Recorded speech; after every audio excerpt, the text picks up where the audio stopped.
First of all, I want to thank you for your service to the Big East. You have seen a lot of games in this building. We've served on some trips together with USA Basketball. I just want to thank you for your time and your energy and all your love to the Big East. As far as the game, this is the third game we played them.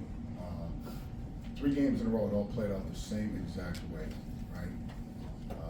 There's no excuses of what players we didn't have, the players we had out there.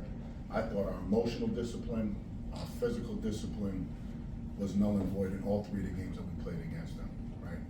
I tell our guys all the time, dumb will get you beat every night. Dumb will get you beat, right? You have to have some emotional intelligence, you have to have some physical toughness. Benson, to me, was an X factor in today's game. I thought their guards physically just ISO'd us and kind of bullied us, right? And again, it's a lesson for us. It was a really tough matchup for them. You know, for them to beat us 3 times, it just was a bad matchup for us. You know, you credit Chris and his group, right? He's done a great job. He's going to do a great job at DePaul, right? Obviously, I'm very, very disappointed in losing 3 times to them this year. But at the same time, it goes to tell you how far we still have to go. Very, very disappointed in our emotional and just physical presence, toughness. Toughness is just not physical, it's an emotional attachment to winning. Just an emotional attachment. You know, I thought the biggest play of the game was a simple ball screen. Late in the game, I think it was a 2-point game, all we had to do was just switch. And that didn't happen. And, you know, then you're trying to get lucky down at the end. I thought we got back into the game without pressure. I thought foul trouble hurt us a little bit in the first half. But overall, I thought the physicality of the game, you know, not just this game, all 3 games, not having some of our players that were accustomed to playing heavy minutes, not having them in there really, really showed.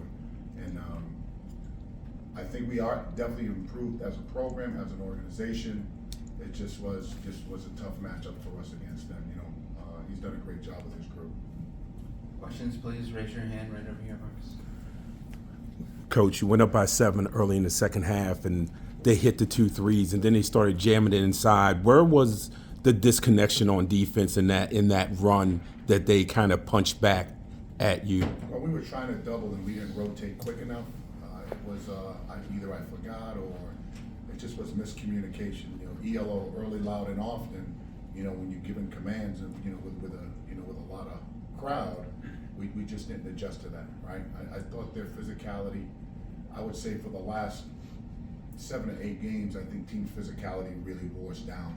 Right, when your front court is 210 and 220 in the Big East, that's just not going to work. It's not going to work.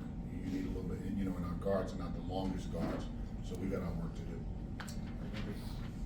What were they able to do maybe the start of that second half, middle of the second half to sort of counteract the pressure you guys are able to generate? Well, I didn't think we picked up enough pressure. I thought we were a little tired. I thought we kind of backed it off and tried to put it back on. When you got 7 guys are trying to play, right? That's, you know, again, it got us back into the game.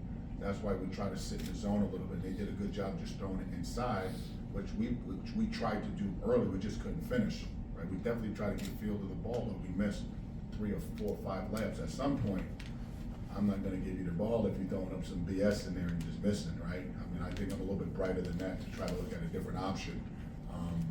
But, you know, they made some really, really good plays. They made some timely shots, right? Really timely shots. The tip in baseline out of bounds with 3 seconds left. That was a big play. I still say the biggest play of the game. When you look at when they played us at Georgetown, it was a 1-possession game with 54 seconds left. 3 on a missed switch. We're at their place. I think it's 55 seconds left. Down 2, corner 3, 4 seconds on the shot clock. Here today, down 2, 8 seconds left on the shot clock. I mean, they all played identical under a minute. And you got to give them credit because they made the shot, they made the play. So he did a really good job coaching them. Any other questions? Yeah. Right here in the middle, Jay. Hey, Coach.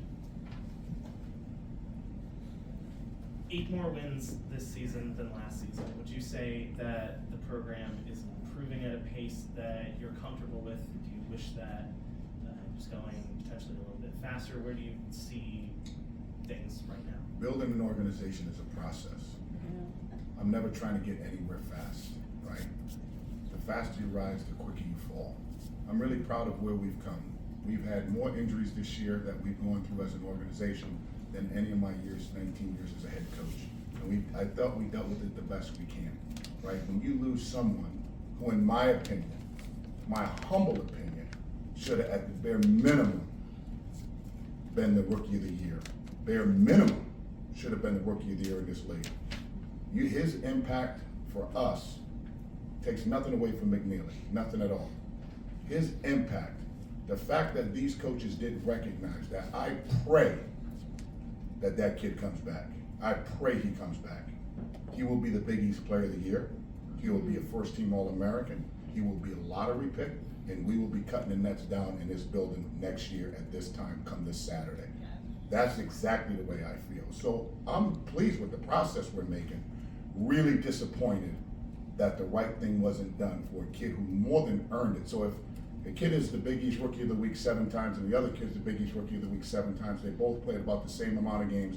One person is just as much production, if not more, but had a major impact, not in the Big East, nationally.